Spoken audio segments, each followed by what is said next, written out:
ಕರ್ನಾಟಕ ನಾಟಕ ಅಕಾಡೆಮಿ, ರಂಗದರ್ಶನ ಗ್ರಾಮೀಣ ವಿಕಾಸ ಸಂಘ ಹಾಗೂ ಮಹಾಂತೇಶ ನಗರ ನಿವಾಸಿಗಳ ಸಂಘದ ಸಂಯುಕ್ತಾಶ್ರಯದಲ್ಲಿ ಬೆಳಗಾವಿಯಲ್ಲಿಂದು ವಿಶ್ವ ರಂಗಭೂಮಿ ದಿನಾಚರಣೆಯನ್ನು ಹಿರಿಯ ರಂಗಕರ್ಮಿ ಹಾಗೂ ನಿವೃತ್ತ ಆಯುಕ್ತ ರವಿ ಕೊಟಾರಗಸ್ತಿ ಉದ್ಘಾಟಿಸಿದರು.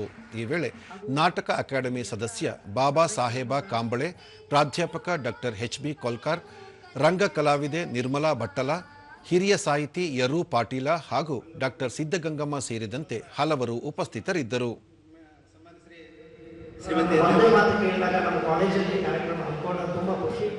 ರಂಗ ನಟರಾದಂತಹ ರಂಗಕರ್ಮಿಗಳಾದ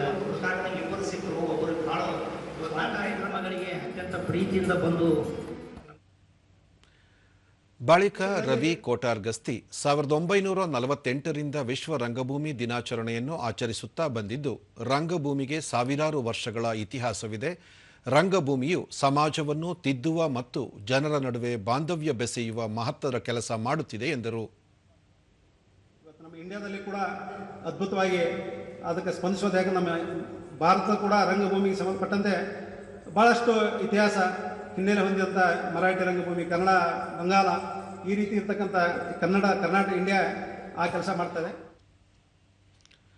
ಬಾಬಾ ಸಾಹೇಬ ಕಾಂಬಳೆ, ಶಾಲಾ ಕಾಲೇಜುಗಳಲ್ಲಿ ರಂಗಭೂಮಿಯ ಮೂಲಕ ಶಿಕ್ಷಣ ನೀಡಲು ರಾಜ್ಯ ಸರ್ಕಾರ ಮುಂದಾಗಿದೆ. ಈ ಹಿನ್ನೆಲೆಯಲ್ಲಿ ಶಾಲೆಗಳಿಗೆ ರಂಗಭೂಮಿ ಶಿಕ್ಷಕರನ್ನು ನೇಮಕ ಮಾಡಬೇಕು ಎಂದು ಹೇಳಿದರು.